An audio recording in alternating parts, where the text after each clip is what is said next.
Hey, everybody. Welcome back to the Basement Tapes, episode number 286. Yep. We're going to plow through the mundane business of learning a little bit more about the sets in my collection. 1976 tops. Fortunate enough, although it's no great feat or hobby milestone, but I do have this entire set. And the story behind the set, I collected this in real time back in 1976, a wonderful year to be a baseball fan and to be alive. And 8 years old, I was in the thick of it back then, but I sure as heck did beat the crap out of my cards. And I had a lot of good cards, all that fun stuff. Well, I shouldn't say a lot. I had a lot of good cards. I had a lot of cards that I remember from players that were a pretty big deal at the time. But the completion of this set is talk about milestones and this history is 1991. I bought a complete set of these 76 Tops baseballs and a binder in pages in its entirety at the 1991 National in Anaheim. Of course, that is an epic watershed moment in the hobby history, especially card shows. I had been going to card shows for quite some time up to that point. Um, Fortunate enough to grow up in Philadelphia where we had a lot of card shows and a lot of epic card shows, as they say. Didn't know it at the time, but turns out they were. Um, Everybody wasn't having those kind of card shows in their area, so I was lucky to be a part of that in Philadelphia. But Anaheim, I lived in Redondo Beach, drove my motorcycle and my wife over to Anaheim for a fun day of crowd surfing at the Anaheim Convention Center, and drove home with a 1976 Tops baseball set wedged between my wife and I in its binder on a motorcycle. So here is the information again. 660 cards I have. It says 661 on my thing, but I'm sure there's a duplicate in there somewhere. Let's get to it. Beckett OPG says there's 660 cards, $2.05 average value per card.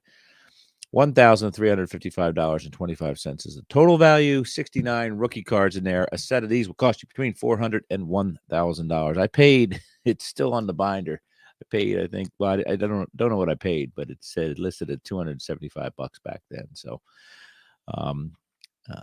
I may be in the black right now with this. So kudos to me for making such a wise investment. Yeah. 1976 Tops set of 660 standard size cards is known for its sharp color photographs and interesting presentation of subjects. Cards were issued in 10 card packs, which cost 15 cents upon release, 42 card rack packs, as well as a cello packs and other options. Team cards feature a checklist back for players on that team and show a small inset photo of the manager on the front. A father-son series, 66 to 70, spotlights 5 major leaguers whose fathers also made the big shoe. Other subseries include all-time All-Stars 341 through 350, record breakers from the previous season, which is cards 1 through 6, league leaders 191 through 205, postseason cards 461 through 462, and rookie prospects 589 to 599. The following players' regular issue cards are explicitly denoted as All-Stars: 10, 48, 60, 140, 150, 165, 169, 240, 300, 370, 380, 395, 400, 420, 475, 500, 580, and 650. The key rookie cards in the set are Dennis Eckersley, Ron Guidry, and Willie Randolph. We've heard recent reports that this set was also issued in 7-card wax packs, which cost a dime. Confirmation of that information would be appreciated. So, Beckett OPG putting a call out there to the citizens of Gotham asking if they can confirm. I can confirm that I believe that is the case, and we'll probably see evidence of that on TCDB. This, again, a set that I think is. I've heard people don't like this set, which is crazy to me, but I think it's a beautiful set in many ways. Let's see here. Top 3 cards, according to Beckett OPG. Eckersley rookie card, tied with Nolan Ryan there. And then we have 3 cards in the second slot, Brett, Rose, and Johnny Bench, which is an epic card. And then we have a bunch of cards in the third slot, Brooks Robinson, Rice, Ruth, all-time greats, Hank, Aaron, and yeah. So let's get over to TCDB, shall we? Teams represented here include the Braves, Orioles, Red Sox, Angels, Cubs, White Sox, Reds, Indians, Tigers, Astros, Royals, Dodgers, the Milwaukee Braves, Brewers, Twins, Expos, Mets, Yankees, Athletics from Oakland, Athletics from Philadelphia, the Phillies, Pirates, Padres, Giants, Cardinals, Rangers, and the Washington Senators. Rookies again, Hall of Famers, I should say. There's 70 of them. There's a lot of them because of some a beautiful in subset, as they say, I should say. And I just think the world of that subset, I think it's the greatest subset ever. And we'll go through that as we go through this little talk, this little John talk here. Rookies says there's 72 of them. I believe Beckett said 69. So curious as to what the differences are there. Perhaps somebody can do a very long, drawn out series on that. Comments. Let's go to the inserts and relates. I'm sorry. Of course, the traded set would come along a little later, inserted in the regular packages later on in the season. We'll get to that in a future episode. But there's team checklists, and I have that mail-in offer over there framed in the wall. It's 1976. It says here, received via wrapper mail-in offer, printed on a thinner whiter stock than the packed out cards, and issued in full sheets that were meant to be cut. So I have that over there in on the wall. All the teams from the 1976 top set, team photos or team cards, all in one uncut little sheet. So I like looking at that often.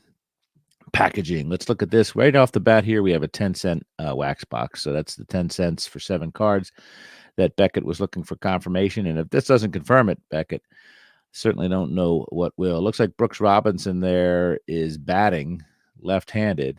And I'm not quite sure Brooks Robinson was a left-handed batter. Perhaps somebody can call me out on that. Red, white, and blue. Good times begin with Bazooka, and kids take plenty along wherever they go. Make sure you have enough Bazooka to keep the good times rolling. Topps Bazooka bubblegum, picture cards, bubblegum, all that fun stuff. And then there's a 15-cent pack there. And then there's a vending box, 24 boxes, 500 count. Look at that beautiful baseball card wrapper. Red baseball with a white baseball there, red seams, curved T-tops, baseball trading cards, all 660 cards in one series with one stick bubblegum. The back of this pack says Topps Super Sports Card Locker. Now you can bring your entire card collection to those big trade get-togethers and find any card you want in seconds. It's the greatest way to store, carry, and trade cards that money can buy. Colorful vinyl lockers, easy to keep clean, and built to last 4 years. Send $4.75, check or money order, Boney, plus 1 baseball wrapper to Topps Super Sports Card Locker, Box 7330, Westbury, New York, 11592. Print name, address, zip clearly. Allow 4 weeks for delivery. So you could get the card killer right there for $4.75 plus a wrapper and ruin your cards forever. There is a cello pack, 25-cent cello pack with Lou Brock. Perhaps that's Frank Tavares. I don't know who's that is behind him. Tommy Underwood's on the back of that cello pack for the Phillies. Topps all team rookie, whatever they call them. Another wax pack with the sports club. There's a 3-pack of wax packs for 15 cent, 3 15-cent packs. And then the retailer could mark it down, whatever they wanted to do there. Cello and or that looks like a rack pack box there. And then, of course, a wonderful pair of rack packs on display. 49 cards, 42 cards, only 49 centavos. Comments here. There's a few of them. Let's get to SC4SC. This is the first set I remember collecting as a kid. It brings back so many memories when I open it up. The Steve Garvey card has always been my favorite card. Well, we can't be friends. SC4SC. VT Bub. Is that a Virginia Tech bub? There's the old Virginia Tech logo over on this arm. Sorry. First pack I remember opening. No clue as to what I actually pulled. Sox Fan 70 says the very first cards I remember getting. I won a rack pack at my cousin's birthday from my aunt. I remember loving the pictures and the designs. My favorite cards were Larry Boa and Boog Powell because they had funny names. I also remember enjoying a card because it had a trophy on it, although I cannot remember which player it was. This is what started my love of trading cards. MM-11-fan says, new member here. And in my welcome message, the admin asked for a recollection about the first pack I ever opened. I had to think pretty hard and also look at some pictures, but I believe it was from this 1976 Topps Baseball issue. That year, I would have been 9, and growing up in the Seattle area, this was before the Mariners existed, so teams I paid attention to were the A's, Dodgers, and Royals. I cannot recall any specific card that would have come from the first pack, but it's pretty likely at that age the gum was every bit as interesting to me. Biggio FN7 says, this set came out the year I was born. I was collecting as many as I could of the set. So Biggio was collecting essentially right out of the womb, apparently. Over the years, I had lost many, but I'm obtaining more of these to complete my collection. And being a Reds fan, it was also the year they won the series, so doubly cool for me. Troy Wiseman says, first pack I ever opened. Don't remember opening the pack. I do remember selling them in a garage sale years later. The most regrettable $8 I ever made. Welcome to the hobby, Troy Wiseman. That's what we've all done. Regrets.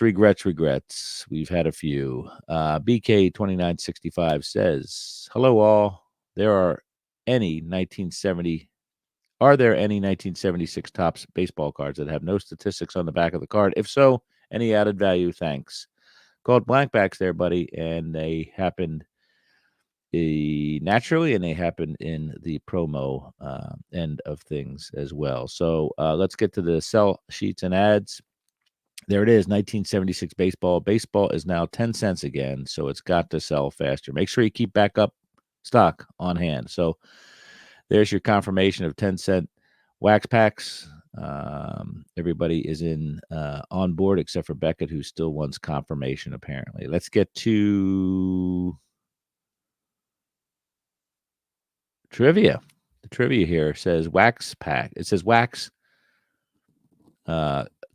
36 packs per box, 10 cards per plus 1 stick of gum per pack. MSRP 15 cents.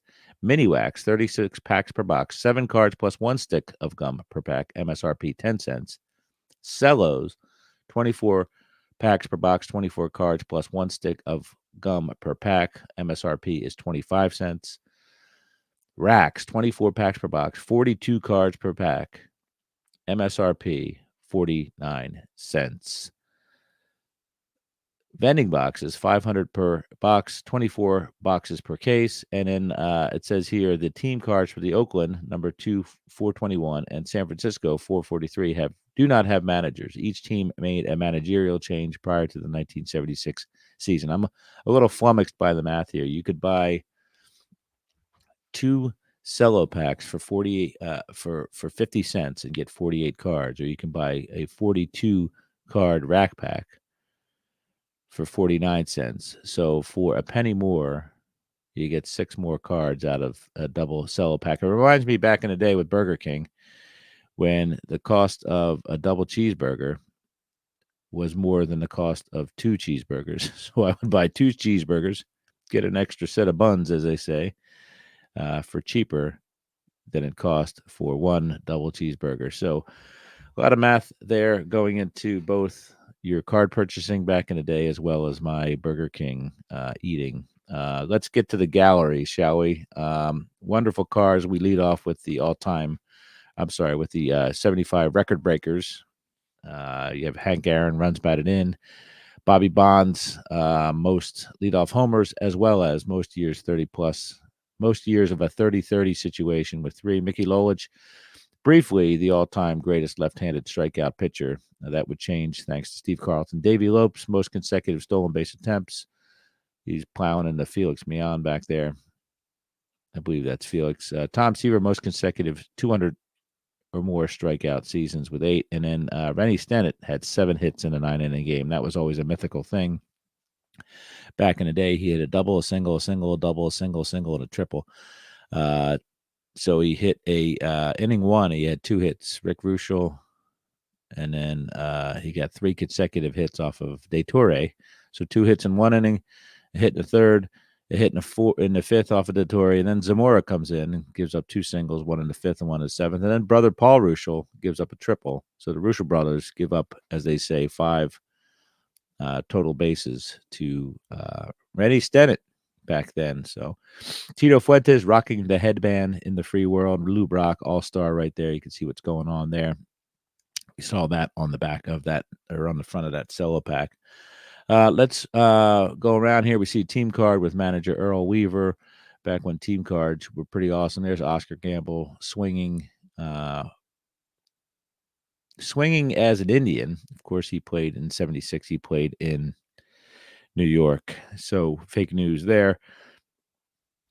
Let's go here. Big set, big series, big all that stuff. Jay Johnstone with the Phillies, Red Sox. Pink checklists here on the green card backs. Bill Bonham had a great haircut back in the day. There was Bucky Dent through there. I'm trying to get to there's the leaders. So look at these leaders. Nice leader cards.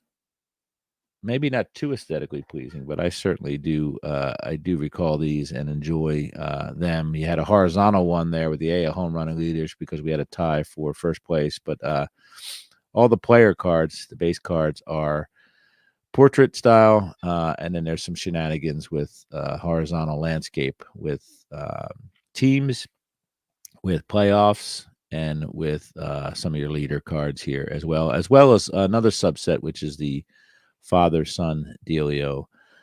We may or may not touch on that here. So let me see. More leaders, blah, blah, blah.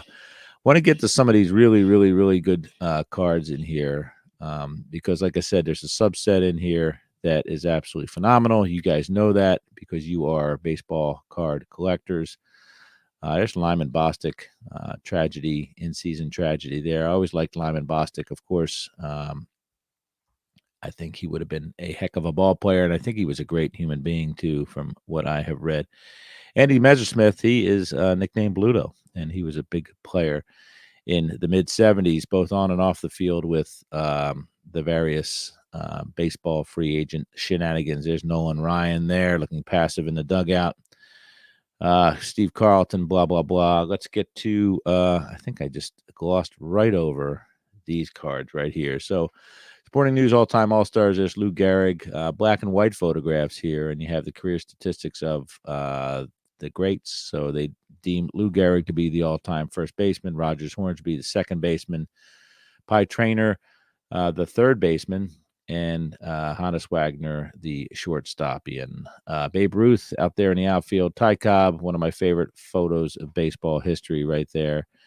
Ted Williams, interesting choice because most of these guys were pre-war type players, except for Ted. Ted came and played in a few wars as well as played baseball in and around. There's Mickey Cochran, Walter Johnson, and the formidable Robert Moses Grove. So there's your all-time all-stars, beautiful subset. I think it's incredible. It helped me learn a lot about the old players back in the day, and it's a pretty important thing for us to learn about the history. I think that's one of the things that may be missing in the modern hobby is there's not enough people getting into the hobby that are learning about the past of the sport and the past of the hobby.